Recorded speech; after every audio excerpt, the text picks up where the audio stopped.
अस्सलाम वालेकुम।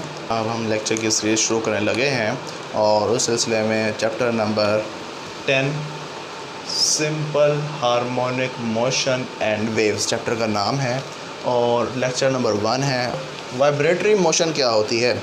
जैसे कि आप मोबाइल फ़ोन होता है आपका, तो क्या करता है, आपने टेबल पे रखा हुआ है और उसको वाइब्रेशन पे लगाया हुआ है, तो जैसे ही कोई कॉल या मैसेज आता है तो आपका मोबाइल वाइब्रेट करना शुरू कर देता है। वाइब्रेट कैसे करता है, वो कभी ऊपर जाता है, कभी नीचे, कभी ऊपर, कभी नीचे, इस तरह से vibrate to and fro motion perform करता है। कौन सी motion? To and fro. To and fro का मतलब है आगे पीछे या ऊपर या नीचे, यानी आगे पीछे, यानी कि उलट मोशन परफॉर्म करता है। कभी ऊपर जाता है, कभी वापस आता है, कभी फिर ऊपर जाता है, कभी वापस आता है। इसको बैक एंड फोर्थ मोशन भी कहते हैं। कौन सी मोशन? Back and fourth. लेकिन हम इसे सिंपल वर्डिंग में डिफ़ाइन करेंगे। जो टू एंड फ्रो मोशन होती है किसी भी बॉडी की, to and fro motion of a body about से its mean position is known as the vibratory motion. तो अब हमने यहाँ पे कुछ वर्ड यूज़ किए हैं, to and fro motion and mean position. तो इसके बारे में भी हमें थोड़ा सा पता होना चाहिए, लेकिन उससे पहले हम वाइब्रेटरी मोशन की थोड़ी सी एग्जांपल्स देख लेते हैं। एग्जांपल क्या है? Motion of a simple pendulum, ball and bowl system. उसके बाद सीसा, मोशन ऑफ सीसा। सीसा जो झूला होता है, एक तरफ एक बच्चा बैठा होता है, दूसरी तरफ दूसरा बच्चा बैठा होता है, दरमियान में एक फलक्रम रखा होता है। तो कभी वो नीचे जाता है तो ये ऊपर चला जाता है, कभी ये नीचे जाता है तो वो वाला बच्चा ऊपर की तरफ मूव करता है। Motion of prongs of tuning fork ETC, और बहुत सारी एग्जांपल्स हैं। तो यानी कि ट्यूनिंग फॉर्क एक हमारे पास इंस्ट्रूमेंट होता है लेबॉर्ट्री में, जिसको हम उर्दू में दो शाखा कहते हैं। तो उसके दो प्रॉन्ग्स होते हैं, दो प्रॉन्ग्स होते हैं, एक ये वाला और एक ये वाला। तो जब हम किसी रबर पैड पे एक प्रॉन्ग को स्ट्राइक करते हैं तो ये कोई जिसको स्ट्राइक करेंगे वो कभी इस तरफ मूव करेगा, कभी इस तरफ, कभी इस तरफ, कभी इस तरफ, इस तरह से टू एंड फ्रो मूव करेगा अबाउट ए मीन पोजीशन। तो उसकी जो मोशन होगी वो क्या कहलाएगी? वाइब्रेटरी मोशन या ऑसिलेटरी मोशन। ऑसिलेटरी मोशन और वाइब्रेटरी मोशन एक ही मोशन के नाम हैं, जो कि टू एंड फ्रो मोशन होती है। अब ज़रा देखिएगा, हमने यहाँ पे एक टर्म यूज़ की है, मीन पोजीशन। इक्विलिब्रियम पोजीशन यानी कि वो पोजीशन जिसमें बॉडी के ऊपर नेट फोर्स क्या हो? ज़ीरो हो। ऐसी पोजीशन ऑफ द बॉडी जिसके ऊपर कौन सी बॉडी? ऐसी बॉडी जो वाइब्रेटरी मोशन परफॉर्म कर रही हो, जो वाइब्रेशंस परफॉर्म कर रही हो, ऐसी बॉडी, ऐसी पोजीशन उस बॉडी की जिसके ऊपर वो इक्विलिब्रियम में हो, ऐसी पोजीशन को हम क्या कहते हैं? Mean position. ठीक है। अगर हम एग्जांपल ले लेते हैं सिंपल पेंडुलम की, ये हमारे पास एक फर्म स्पॉट है और इसके साथ हमने एक रस्सी को अटैच किया हुआ है, रस्सी के एक सिरे को अटैच किया हुआ है, और रस्सी का जो दूसरा सिरा है, स्ट्रिंग का जो दूसरा सिरा है, वो इस बॉब के साथ अटैच है। ठीक है। और ये यहाँ पे बॉडी जो है, बॉब जो है, ये रेस्ट में है और ये मूव नहीं कर रही और बिल्कुल स्टेशनरी है, इक्विलिब्रियम में है। तो इसके ऊपर यहाँ पे नेट फोर्स क्या है? ज़ीरो है। तो अब ज़रा देखिएगा, अब आप कोई बच्चा आता है तो वो इसको उठा के इस पोजीशन पे ले जाता है, कुछ इस तरह से। ठीक है, इसी बॉब को, और यहाँ जाके छोड़ देता है। तो यहाँ से जैसे ही ये छोड़ेगा तो ये बॉब जो है अपनी इक्विलिब्रियम कंडीशन में आने की कोशिश करेगी, यानी कि इक्विलिब्रियम पोजीशन में आने की कोशिश करेगी। तो ये मूव करना शुरू कर देगी इस तरफ। तो यहाँ पे ये ड्यू टू इनर्शिया यहाँ पे रुकेगी नहीं, ये आगे की तरफ मूव करेगी और ये कुछ इस तरह से। ठीक है। तो अब यहाँ से ये इधर मूव करेगी, यहाँ से फिर आगे की तरफ मूव करेगी, यहाँ से दोबारा इक्विलिब्रियम पोजीशन पे आने की कोशिश करेगी, फिर ड्यू टू इनर्शिया फिर दोबारा यहाँ नहीं रुकेगी, फिर दोबारा से ये एक्सट्रीम पोजीशन पे चली जाएगी। तो यहाँ पे जब जहाँ से बॉडी चलती है, मूव करना स्टार्ट करती है, वहीं पे जब दोबारा पहुँच जाती है तब वहाँ पे एक वाइब्रेशन कंप्लीट होती है। तो ये जो मोशन है, दोबारा से दोबारा इधर आएगा, फिर यहाँ से इधर जाएगी, फिर दोबारा इधर इक्विलिब्रियम पोजीशन में आएगा, फिर दोबारा से इधर, यानी कि इस पोजीशन के गिर्द ये जो बॉडी है टू एंड फ्रो मूव करेगी। ऐसी मोशन को हम क्या कहते हैं? वाइब्रेटरी मोशन कहते हैं। ठीक है। तो अब हम देखते हैं कि तो ये तो हमें समझ आ गई वाइब्रेटरी मोशन होती क्या है, उसकी एग्जांपल्स भी हमने देख ली। तो जैसा कि अभी हमने वाइब्रेटरी मोशन के बारे में पढ़ा, तो वाइब्रेटरी मोशन के बारे में पढ़ा कि टू एंड फ्रो मोशन जो होती है वो किसी बॉडी की, वो क्या कहलाती है, वाइब्रेटरी मोशन। अब हम चैप्टर का बाकायदा आगाज़ करने जा रहे हैं जो कि simple harmonic motion and wave से रेलिवेंट है। तो अब हम देखते हैं सिंपल हार्मोनिक मोशन क्या होती है। तो सिंपल हार्मोनिक मोशन दरअसल वाइब्रेटरी मोशन की स्पेशल टाइप होती है, वाइब्रेटरी मोशन की स्पेशल टाइप होती है। It is a special type of vibratory motion. अब वो स्पेशल टाइप कौन से है, यानी कि इससे कुछ फीचर्स होंगे, अगर तो वाइब्रेटरी मोशन उन फीचर्स को ऑक्यूपाई करती है और वो फीचर रखती है अपने अंदर, तो अब तो वो vibratory motion simple harmonic motion कहलाएगी, अदरवाइज़ वो vibratory motion simple harmonic motion नहीं होगी। अब हम देखते हैं कि कौन सी ऐसी प्रॉपर्टी है वाइब्रेटरी मोशन की जो कि होना ज़रूरी है उसको सिंपल हार्मोनिक मोशन होने के लिए। तो देखते हैं, डेफिनेशन पढ़ें।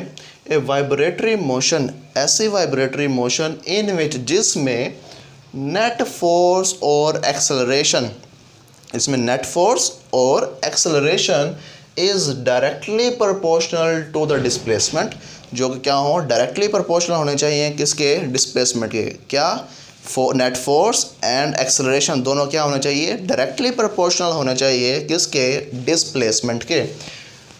And from the mean position and always directed towards the mean position. और जो नेट फोर्स है और जो एक्सेलरेशन है, एक तो बात हमने पढ़ी कि वो डायरेक्टली प्रोपोर्शनल होना चाहिए डिस्प्लेसमेंट के, और उनकी जो डायरेक्शन है वो टुवर्ड्स द मीन पोजीशन होनी चाहिए, टुवर्ड्स द मीन पोजीशन। अभी हमने देखा था कुछ देर पहले कि मीन पोजीशन क्या होती है। तो mean position is the equilibrium position of the vibrating body, ठीक है। तो अब हम ज़रा देखते हैं इसको और अच्छे तरीके से समझते हैं। यहाँ पे कुछ वर्ड्स अहम हैं, इंपॉर्टेंट हैं, जो मैंने हाईलाइट भी किए हैं। एक तो नेट फोर्स, सबसे पहले तो वाइब्रेटरी मोशन होनी चाहिए, फिर उस वाइब्रेटरी मोशन में नेट फोर्स का जिक्र करेंगे और एक्सेलरेशन का। वो नेट फोर्स और एक्सेलरेशन दोनों क्या होने चाहिए, डायरेक्टली प्रोपोर्शनल होने चाहिए किसके, डिस्प्लेसमेंट के। डिस्प्लेसमेंट के डायरेक्टली प्रोपोर्शनल होना चाहिए। डायरेक्टली प्रोपोर्शनल का कंसेप्ट आपके जहन में होना चाहिए। क्या होता है कि दो क्वांटिटीज़ को अगर हम कंपेयर कर रहे हैं तो एक क्वांटिटी के बढ़ने से दूसरी क्वांटिटी भी उसी रेशो के साथ बढ़े, तो ऐसे क्वांटिटी को हम क्या कहते हैं, ऐसे रिलेशन को हम डायरेक्ट रिलेशन कहते हैं। ना कि सिर्फ बढ़े, अगर एक क्वांटिटी डिक्रीज़ हो रही है तो दूसरी क्वांटिटी भी डिक्रीज़ हो, तो ऐसी क्वांटिटी को, ऐसे जो रिलेशन को हम क्या कहते हैं, डायरेक्ट रिलेशन कहते हैं। इस एग्जांपल कुछ इस तरह से दी जा सकती है कि अगर आप किसी बच्चे को कहें कि दुकान से अंडे ले आएँ, यानी कि कुछ पैसे दे देते हैं आप, यानी मिसाल के तौर पे आप 30 रुपये दे देते हैं, तो वो बच्चा 3 अंडे दुकान से ले आता है, ठीक है, यानी कि 10 रुपये का एक अंडा की कीमत बन गई। और अगर आप उसको 40 रुपये देंगे तो बच्चा कितने अंडे लेके आएगा, 4 अंडे। तो यानी कि पैसे आपने बढ़ा दिए तो उधर से अंडों की मिकदार भी बढ़ गई।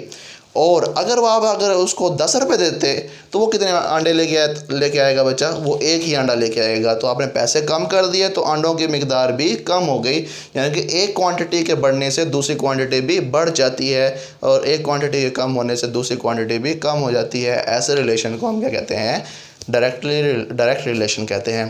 तो वो कहता है net force and acceleration is directly proportional to the displacement, यानी डिस्प्लेसमेंट बढ़ेगी तो नेट फोर्स और acceleration of the vibrating body भी क्या होगा, इंक्रीज होगा, from displacement from the mean position. और जो डिस्प्लेसमेंट और मीन पोजीशन की जो डायरेक्शन है वो always directed towards the mean position होनी चाहिए। तो ये हम समझते भी हैं डायग्राम के ज़रिए। तो अब इस जो मैथमेटिकल एक्सप्रेशन है वो उसको अगर देखें तो फोर्स और एक्सेलरेशन डायरेक्टली प्रोपोर्शनल होने चाहिए किसके, डिस्प्लेसमेंट के। तो फोर्स डायरेक्टली प्रोपोर्शनल, ये जो सिंबल है ये किसका है, डायरेक्टली प्रोपोर्शनल का। डायरेक्टली प्रोपोर्शनल है किसके, डिस्प्लेसमेंट एक्स के। एक्स क्या है, डिस्प्लेसमेंट। अभी नेगेटिव साइन को इग्नोर कर दें, वो उसके बारे में हम अभी पढ़ेंगे। अभी हम डेफिनेशन के साथ मैं यहाँ पे एक्सप्लेन कर रहा हूँ कि फोर्स हमने पढ़ा, फोर्स डायरेक्टली प्रोपोर्शनल है किसके, डिस्प्लेसमेंट के। फोर्स डायरेक्टली प्रोपोर्शनल है किसके, डिस्प्लेसमेंट के। और यहाँ पे भी और है तो यहाँ पे भी और। Acceleration is directly proportional to the displacement, acceleration भी जो है वो भी डायरेक्टली प्रोपोर्शनल है किसके, डिस्प्लेसमेंट के। अब आगे चलें कि and always directed towards the mean position. Negative sign क्या शो कर रहा है, अब हम देखते हैं। ये नेगेटिव साइन दरअसल नेक्स्ट पार्ट ऑफ डेफिनेशन को शो कर रहा है। वो क्या है कि फोर्स और एक्सेलरेशन मेन पोजीशन की तरफ उनकी डायरेक्शन होनी चाहिए। अब हम पढ़ते हैं नेगेटिव साइन क्या शो कर रहा है।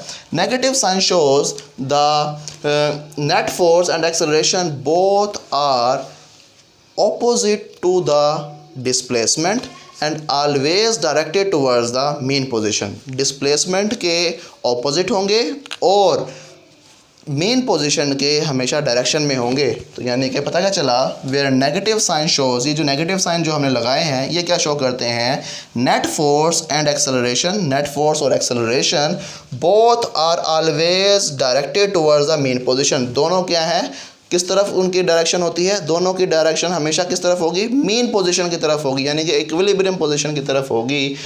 And both opposite the direction of the displacement from the mean position. और दोनों कौन से, बोथ का मतलब क्या है, फोर्स एंड डिस्प्लेसमेंट दोनों क्या करते हैं, अपोज करती हैं। क्या करती हैं, अपोज करती हैं किसको, direction of the displacement of from the mean position को। किसको अपोज करती हैं, direction from of the displacement, displacement की डायरेक्शन को अपोज करती हैं फ्रॉम द मेन पोजीशन से।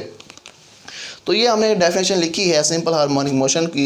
अगर ये डेफिनेशन समझ नहीं आई तो आप दोबारा से वीडियो को रिवर्स करके समझें तो आपको अच्छे तरीके से समझ आ जाएगी। मैं दोबारा रिपीट कर देता हूँ। ऐसी वाइब्रेटरी मोशन होती है, सिंपल हार्मोनिक मोशन ऐसी वाइब्रेटरी मोशन होती है जिसमें फोर्स, नेट फोर्स और एक्सेलरेशन दोनों क्या होने चाहिए, डायरेक्टेड टुवर्ड्स द, एक तो पहली बात तो डायरेक्टली प्रोपोर्शनल होने चाहिए किसके, डिस्प्लेसमेंट के, और दूसरी बात उनकी डायरेक्शन जो है वो हमेशा किस तरफ रहनी चाहिए, मेन पोजीशन की तरफ रहनी चाहिए। किस तरफ, मेन पोजीशन की तरफ। तो ऐसी मोशन, ऐसी वाइब्रेटरी मोशन को हम क्या कहते हैं, सिंपल हार्मोनिक मोशन कहते हैं। क्या कहते हैं, सिंपल हार्मोनिक मोशन कहते हैं।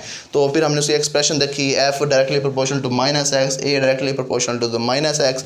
तो फिर हमने देखा नेगेटिव साइन क्या शो कर रहा है कि फोर्स की डायरेक्शन हमेशा मेन पोजीशन की तरफ होगी और एक्सेलरेशन की डायरेक्शन भी हमेशा किस तरफ होगी, मेन पोजीशन की तरफ।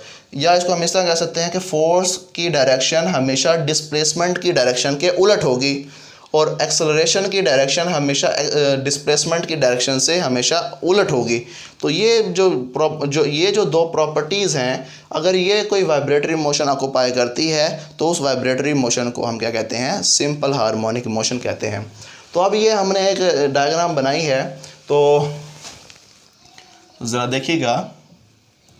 हमारे पास ये एक स्प्रिंग है, उसका एक एंड हमने एक फर्म सपोर्ट के साथ अटैच कर दिया है, मजबूत सहारे के साथ अटैच कर दिया है, लेट्स सपोज के दीवार के साथ अटैच कर दिया है।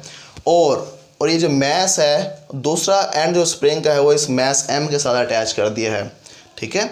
और ये यहाँ पे रखी है किसी टेबल के ऊपर, लेट्स सपोज यानी किसी सरफेस के ऊपर रखी है। और वो जो सरफेस है ये फ्रिक्शन लेस है, यानी स्मूथ सरफेस है, स्मूथ सरफेस के ऊपर रखी हुई है, जिसकी फ्रिक्शन जो कोफिशिएंट ऑफ फ्रिक्शन जो है वो बहुत स्मॉल है, ऑलमोस्ट ज़ीरो, यानी फ्रिक्शन लेस सिस्टम है। तो अब ये इक्विलिब्रियम पोजीशन में है, यानी कि ये कौन सी पोजीशन है, मेन पोजीशन है। कौन सी पोजीशन है, मेन पोजीशन, जिसको हम इक्विलिब्रियम पोजीशन भी कहते हैं। अब कोई अगर आप ही या कोई आपका छोटा भाई या कोई आके इसको फोर्स लगाता है इस मैस के ऊपर, इक्विलिब्रियम पोजीशन के ऊपर जब रखा है इस डायरेक्शन में, कौन सी फोर्स लगाता है, एफ एक्सटर्नल फोर्स लगाता है। कौन सी फोर्स, एक्सटर्नल फोर्स लगाता है। तो लगा के यहाँ ले जाता है एक्सट्रीम पोजीशन के ऊपर और इसको यहाँ से छोड़ देता है। छोड़ने के बाद क्या होता है कि ये बॉडी यहीं पे पड़ी रहेगी, नहीं, ये बॉडी क्या करेगी, अपने असल हालत में रीस्टोर होने की कोशिश करेगी। क्या होने की कोशिश करेगी, रीस्टोर होने की कोशिश करेगी, यानी कि जो उसकी पहले वाली हालत थी उसी को दोबारा हासिल करने की कोशिश करेगी। तो ये किस वजह से हुआ, जैसे जैसे हम इसके ऊपर एक फोर्स लगाते जाएंगे वैसे वैसे इस स्प्रिंग के अंदर एक कुव्वत पैदा होती जाएगी, एक फोर्स क्रिएट होती जाएगी, जिसका नाम रीस्टोरिंग फोर्स होगा।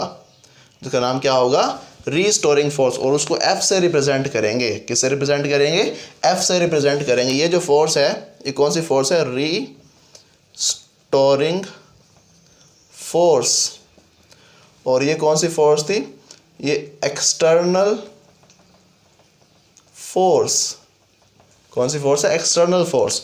अब ज़रा देखिएगा, जैसे जैसे ये फोर्स लगाते जाएंगे हम बॉडी के ऊपर, और बॉडी में वैसे वैसे उतनी ही मिकदार में रीस्टोरिंग फोर्स भी बढ़ती जाएगी। ये कुछ इसी तरह है जैसे हमने छोटी क्लासेस में पढ़ा होगा, न्यूटन का third law, action and reaction are equal in magnitude but opposite in direction. ये जो हम फोर्स लगा रहे हैं, ये दरअसल इसके ऊपर एक्शन फोर्स लगा रहे हैं, उतनी ही मिकदार में इसके अंदर रिएक्शन फोर्स भी क्रिएट हो रही है। उसका नाम क्या है? रीस्टोरिंग फोर्स है। देखें, एक्शन फोर्स की डायरेक्शन ये है और रीस्टोरिंग फोर्स की डायरेक्शन इस तरफ है, टुवर्ड्स द मेन पोजीशन। तो अब ज़रा देखें कि ये जो आप बॉडी को मूव करवा रहे हैं इस तरफ टुवर्ड्स द एक्सट्रीम पोजीशन, इस पोजीशन को जब ये एंड पे चली जाती है तो कहते हैं एक्सट्रीम पोजीशन, ठीक है। तो अब इसके अंदर एक फोर्स जनरेट होती जा रही है, जैसे जैसे डिस्प्लेसमेंट बढ़ती जा रही है वैसे वैसे इसके अंदर एक फोर्स भी बढ़ती जा रही है, जो कि इसको ओरिजिनल पोजीशन में, मेन पोजीशन की तरफ खींच रही है, जो कि चाहती है कि ये बॉडी जल्द से जल्द कहाँ पहुँच जाए? मेन पोजीशन की तरफ पहुँच जाए, जो कि इसकी इक्विलिब्रियम पोजीशन है, जो कि इसकी क्या है? इक्विलिब्रियम पोजीशन है। और जैसे ही हम इसको यहाँ जाके छोड़ेंगे तो ये क्या होगा? ये बॉडी जो है इस डायरेक्शन में मूव करना शुरू कर देगी और यहाँ पर आ जाएगी, और यहाँ पर आने के बाद ये यहाँ पे रुकेगी नहीं, यहाँ पे रुकेगी नहीं। किस वजह से नहीं रुकेगी? Due to inertia. Inertia is the property of the body which resist, जो कि रेजिस्ट करती है to change the state of the body, body की स्टेट को चेंज होने से रोकती है, मज़ामत करती है। ऐसी प्रॉपर्टी ऑफ द बॉडी को हम क्या कहते हैं? इनर्शिया। तो इनर्शिया इस बॉडी का जो है वो इसको यहाँ पे रुकने नहीं देगा और ये आगे की तरफ मूव करना शुरू कर देगी। और जैसे ही ये आगे की तरफ मूव करेगी तो इसके अंदर भी दोबारा से रीस्टोर होने वाली फोर्स क्रिएट हो जाएगी। कौन सी फोर्स क्रिएट होगी?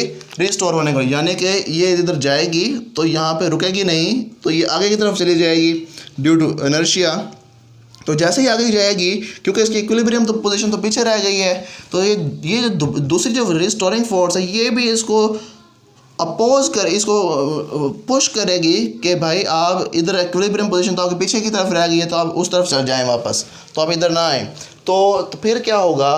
तो ये बॉडी इधर आने के बाद मोमेंटरी स्टे करेगी और फिर दोबारा से मेन पोजीशन की तरफ चलना शुरू कर देगी।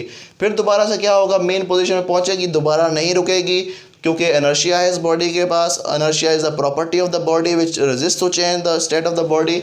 तो ये दोबारा से फिर एक एक्सट्रीम पोजीशन पे जाएगी, फिर यहाँ से दोबारा रिस्टोरिंग फोर्स उसको खींच के लेके आएगी मेन पोजीशन के ऊपर, फिर नहीं रुकेगी, फिर एक्सट्रीम पे चली जाएगी, फिर जो रिस्टोरिंग फोर्स दोबारा उसको खींच के लेके जाएगी मेन पोजीशन की तरफ। इस तरह से ये to and fro motion perform करती रहेगी।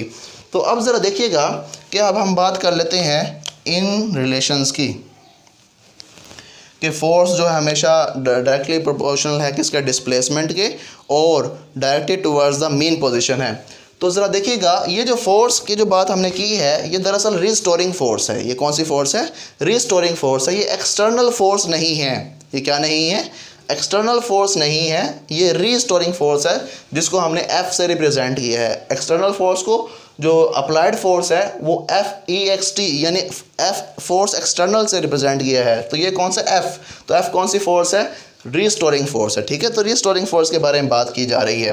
तो restoring force directly proportional displacement के, जैसे जैसे आप बॉडी को मेन पोजीशन से दूर लेते जाएंगे with in the elastic limit, तो वैसे वैसे इस बॉडी के अंदर रीस्टोर होने की एबिलिटी क्या होती जाएगी? बढ़ती जाएगी। तो बॉडी के अंदर रीस्टोरिंग फोर्स इंक्रीज होती जाएगी और वो वापस आने के लिए उतनी ही बेताब रहेगी। तो अब ज़रा देखिएगा, तो ये तो हमने देखा कि डिस्प्लेसमेंट के बढ़ने से रिस्टोरिंग फोर्स की वैल्यू क्या हो जाती है? इंक्रीज हो जाती है। उसके बाद जैसे अब हम दूसरी बात कर रहे हैं कि जो direction of the restoring force है वो always directed towards the mean position. वो क्या होता है? हमेशा मेन पोजीशन की तरफ है। अब ज़रा देखें, बॉडी इस तरफ जा रही है तो restoring force direction towards the mean position. जब बॉडी ये रिस्टोरिंग फोर्स की वजह से आगे की तरफ मूव करेगी तो जिस डायरेक्शन में बॉडी के ऊपर फोर्स लग रही है उसी डायरेक्शन में बॉडी मूव करती है। तो बॉडी इस डायरेक्शन में मूव करेगी तो फिर बॉडी के जिस डायरेक्शन में फोर्स किस तरफ लग रही है? Towards the mean position. तो बॉडी मूव भी मेन पोजीशन की तरफ करेगी। अब यहाँ आके तो क्या होगा कि ड्यू टू इनर्शिया यहाँ पे रुकेगी नहीं, तो बॉडी आगे की तरफ मूव करना शुरू कर देगी। तो बॉडी आगे की तरफ मूव करेगी तब भी इसको जो देखें एक फोर्स लग रही है इस डायरेक्शन में, और दूसरी जो रिस्टोरिंग फोर्स है वो इसको खींचती है इस डायरेक्शन में। तो आहिस्ता आहिस्ता जो अप्लाइड फोर्स का जो इफेक्ट है वो कम होता जाता है, एक्सट्रीम पोजीशन के ऊपर जाके बिल्कुल ख़त्म हो जाता है। तो फिर रिस्टोरिंग फोर्स डोमिनेट करती है और बॉडी को टुवर्ड्स द मीन पोजीशन लेके आती है। तो रिस्टोरिंग फोर्स की डायरेक्शन देखें, इस तरफ भी मीन पोजीशन की तरफ है और इस तरफ से भी मीन पोजीशन की तरफ ही है। और अब ज़रा देखें कि आखिरी बात जो है इसमें कि फोर्स की जो डायरेक्शन है वो अपोज करती है डिस्प्लेसमेंट की डायरेक्शन को। किसको अपोज करती है? डिस्प्लेसमेंट की डायरेक्शन को। अब ज़रा देखें कि डिस्प्लेसमेंट की डायरेक्शन क्या है, ये, और फोर्स की डायरेक्शन क्या है, इस तरफ। तो देखें दोनों एक दूसरे के ऑपोजिट डायरेक्शन है या नहीं है? तो दोनों एक दूसरे के ऑपोजिट डायरेक्शन है। इसी तरह इधर जो बॉडी की डिस्प्लेसमेंट की डायरेक्शन है वो ये है, जो मैंने एरो से लगाई शो की हुई है, और इधर से जो रिस्टोरिंग फोर्स की डायरेक्शन है वो इसके ऑपोजिट है। देखें दोनों फोर्स और डिस्प्लेसमेंट की डायरेक्शन दोनों केसेस में क्या है? ऑपोजिट है एक दूसरे के। ठीक है, तो ये जो मोशन है बॉडी की, ये क्या कहलाती है?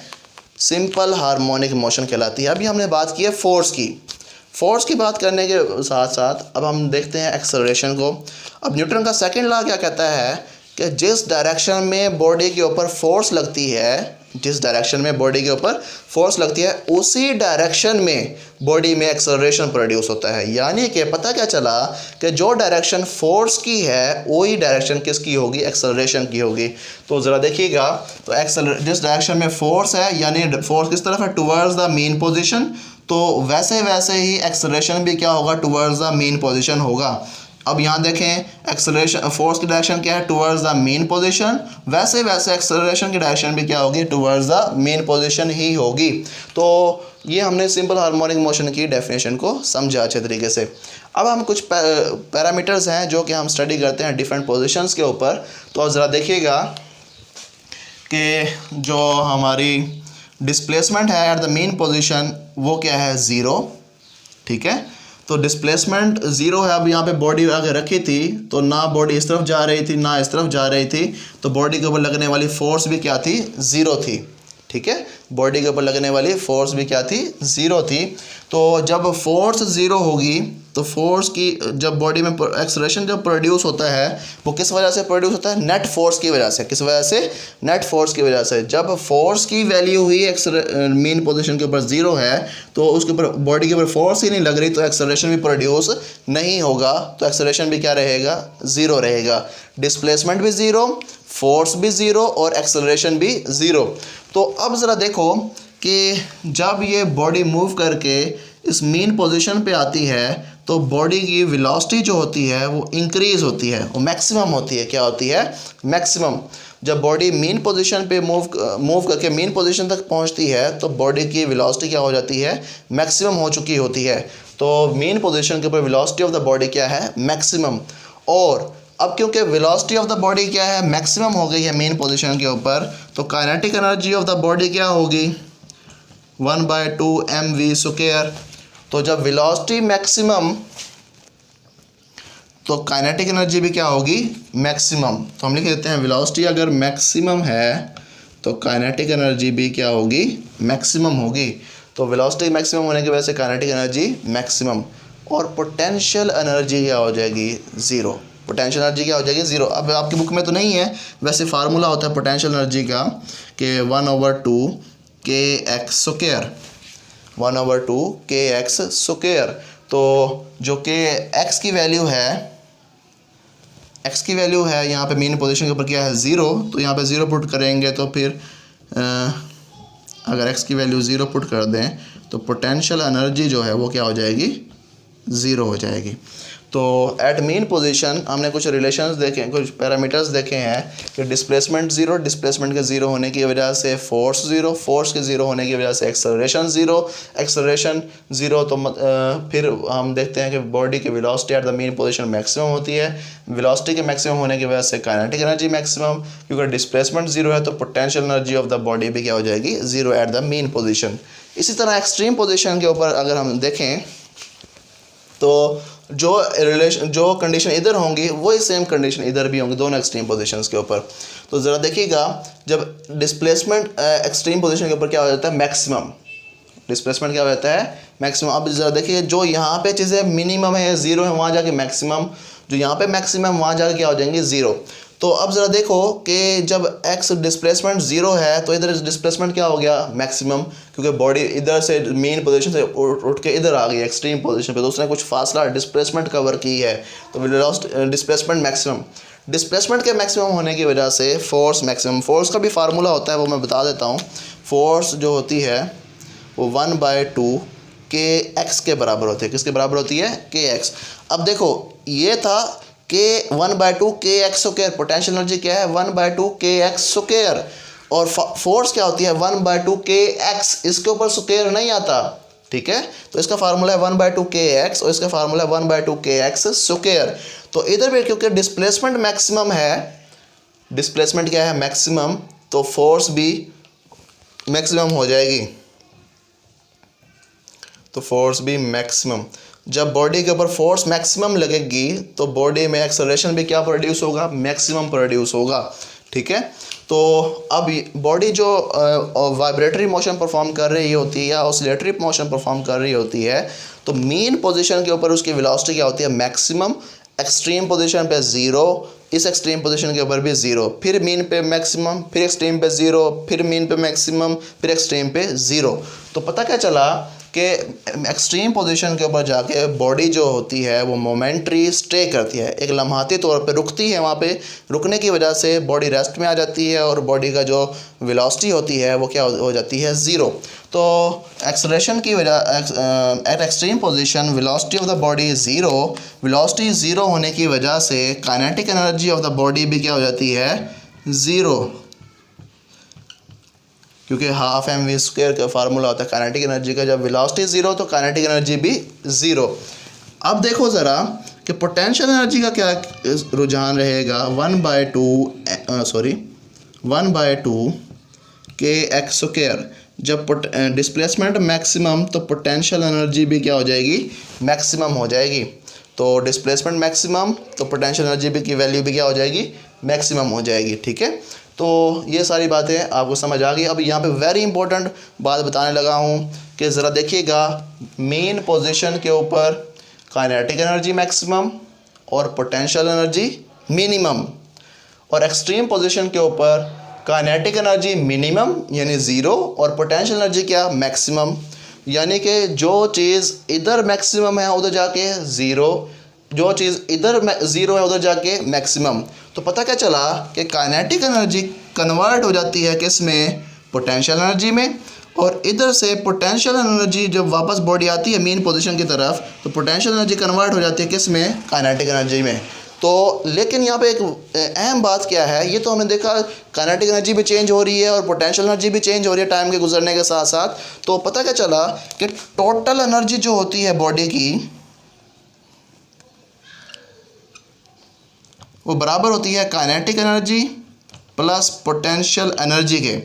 तो वो जो टोटल एनर्जी जो होती है वो at every point, her point during the oscillatory motion वो क्या रहती है, कांस्टेंट। क्या रहेगी, कांस्टेंट।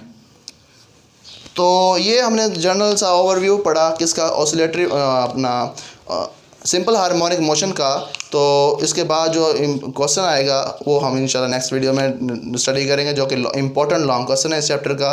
तो उस वीडियो के लिए आप इजाज़त चाहते हैं।